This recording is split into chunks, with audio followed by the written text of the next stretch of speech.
परतूर परिसरातून उपस्थित असलेला संपूर्ण बंजारा समाज, या बंजारा समाजाच्या मागण्यांना, विजयंतीच्या मागण्यांना पाठिंबा देण्यासाठी उपस्थित असलेला सर्व ओबीसी समाजाचे प्रमुख बंधूंनो, आज महाराष्ट्रामध्ये वेगवेगळ्या समाजाची परिस्थिती आपण पाहतो आहोत.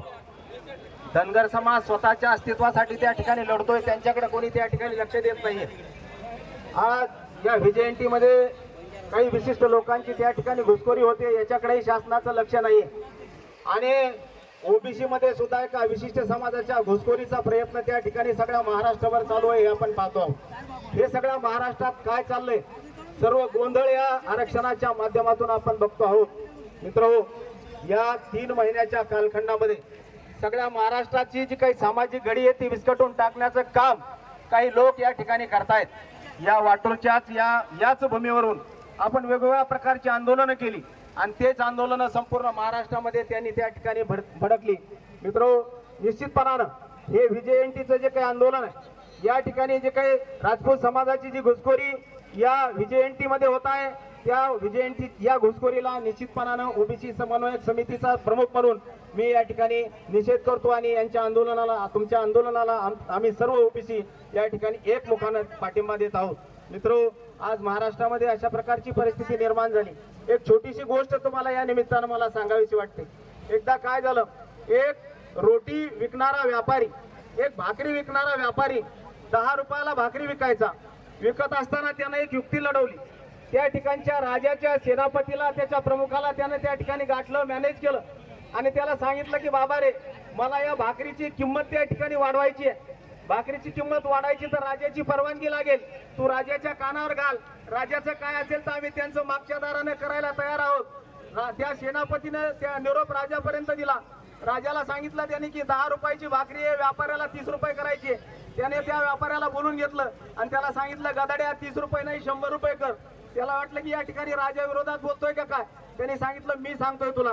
ते म्हणे, जनतेचा रोष येईल त्याचं मी पाहिल, माझं काय आहे तेवढं करून दे. त्या पद्धतीनं त्यांचा सौदा ठरला आणि मित्रो, 10 रुपयाची भाकरी 100 रुपयावर गेली. 100 रुपयाला भाकर झाल्याच्या नंतर सगळी जनता रस्त्यावर उतरली. जनता रस्त्यावर उतरल्याच्या नंतर राजाने काय केलं, त्या जनतेचे प्रमुख त्या ठिकाणी बोलून घेतले, तो व्यापारी बोलून घेतला आणि त्यांची तडजोड केली. त्या व्यापाऱ्याला सांगितलं, तुला अक्कल नाही, तू या ठिकाणी 100 रुपयाला विकायची नाही, तुझी भाकरी 50 रुपयाला विकायची. व्यापाऱ्याला विकायची होती 30 रुपयाला, राजानं मान्यता दिली 50 रुपयाची. जनताही खुश, राजाही खुश आणि व्यापारी खुश. अशा प्रकारची परिस्थिती सध्या महाराष्ट्रात झालेली आहे. मित्रो, सगळ्याला खुश करण्याचं धोरण त्या ठिकाणी शासन करतंय.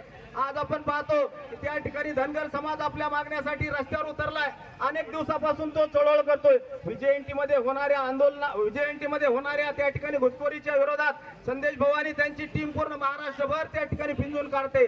परंतु या ठिकाणी आंधळं झालेलं, हे बहिरं झालेलं सरकार यांच्या कानापर्यंत ही घोषणा किंवा हा आवाज त्या ठिकाणी जात नाही. परंतु मित्रो, ज्या पद्धतीनं तो हुशार त्या ठिकाणी व्यापारी होता, त्यानं 10 रुपयाची भाकरी 30 रुपयाला विकायची होती, पण तो राजाकडून 50 रुपयाची मागणी मंजूर करून घेतली. त्याच पद्धतीनं जरांगे नावाचा एक व्यापारी त्या ठिकाणी या तुमच्या एकनाथ शिंदेच्या माध्यमातून या ठिकाणी आरक्षणाला घुसखोरी लागणार नाही, तुमच्या ओबीसी आरक्षणाला धक्का लागणार नाही असं म्हणून त्या ठिकाणी 55 लाख दाखल्यांचा प्रवेश त्या ठिकाणी 1965 चे ओबीसी मध्ये त्या ठिकाणी घुसले. 1965 ला त्या ठिकाणी 55 लाख जर असतील तर आज त्याची संख्या किती होईल याचाही विचार त्या निमित्तानं आपल्याला करायची गरज आहे. परंतु मित्र, मूळ आपला धोक्यात आहे. निश्चितपणानं या विजयंतीमध्ये होणारी घुसखोरी तर त्या ठिकाणी निषेधार्थ आहे, ती रोखलीच पाहिजे. परंतु या ठिकाणी ओबीसीचं जे काही ओबीसीना नेस्ता नाबूद करण्याचं राजकारण या महाराष्ट्रामध्ये होऊ घातलेलं आहे, त्याला सुद्धा आपल्याला विरोध करावा लागेल. कारण आजच्या अलीकडच्या काळामध्ये नोकऱ्यांचं प्रमाण वरचीवर कमी होत आहे, खाजगीकरणाकडे संपूर्ण देश त्या ठिकाणी जातो आहे आणि निश्चितपणानं या जेवढ्या काही नोकऱ्या आहेत त्या सुद्धा आपल्या वाट्याला येण्याची शक्यता पुढच्या काळात राहिलेली नाही.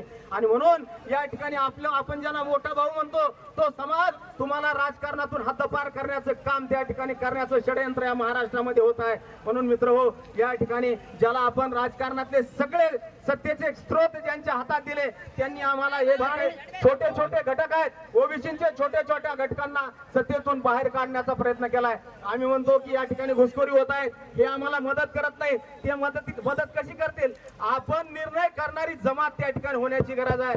प्रत्येक मतदारसंघात मित्र 60-70% ओबीसीची संख्या आहे. आपण आजपर्यंत लोकांचे जोडे उचलण्याचं काम 70 वर्षाच्या कालखंडामध्ये केलंय. आम्ही कधी स्वतःच्या मागण्या पूर्ण करण्यासाठी जी काही त्या ठिकाणी शासकीय यंत्रणा आहे किंवा जी प्रशासकीय यंत्रणा आहे ती प्रशासकीय यंत्रणा उभं करण्याचं काम कधी केलं नाही.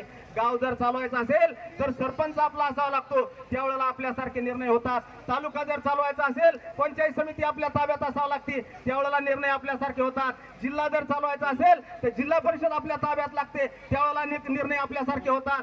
या ठिकाणी राज्य जर चालवायचं असेल तर त्या परिसरातले लोकप्रतिनिधी आमदार खासदार आपले असावे लागतील. आपण काय करतो त्यावेळेला निवडणूक लागली की 500 रुपयाच्या आशेसाठी कोणालाही डोळे झाकून आपण मतदान करतो.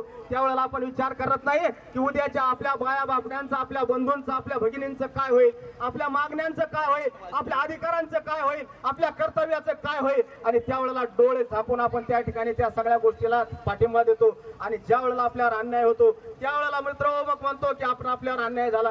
म्हणून माझी तुम्हाला विनंती आहे की ज्या वेळेला पहिले आपण ज्या ठिकाणी राहतो त्या ठिकाणी सत्ता राबवणारे लोक ग्रामपंचायतीमध्ये आपले असले पाहिजेत, परिसरातल्या पंचायत समितीमध्ये लोक आपले असले पाहिजेत, जिल्ह्याच्या जिल्हा परिषदेमध्ये लोक आपले असले पाहिजेत आणि विधानसभेमध्ये सुद्धा आपले प्रतिनिधी या ठिकाणाहून गेले पाहिजेत. तरच तुम्ही तुमचे प्रश्न सोडवू शकता. आणि जर आपण लोकांच्या हातात सत्तेचे सूत्र जर दिले तर त्यावेळेला लोकांच्याकडे पाहण्याशिवाय आपल्या हातात काही पर्याय राहत नाही. मग मित्रो, प्रत्येक मतदारसंघात आपण जर परतूर मंठा मतदारसंघाचा जर विचार केला तर या मतदारसंघात 70% ओबीसी आहे, 60,000 मतदान बंजारा समाजाचा आहे, 35,000 मतदान माळी समाजाचा आहे, 30,000 मतदान धनगर समाजाचा आहे, 25,000 वंजारी समाजाचा आहे, मायक्रो जातींचं जवळजवळ 40,000 मतदान आहे, एससींचं 40,000 मतदान आहे. ही मोठ आपण कधीतरी बांधण्याचा विचार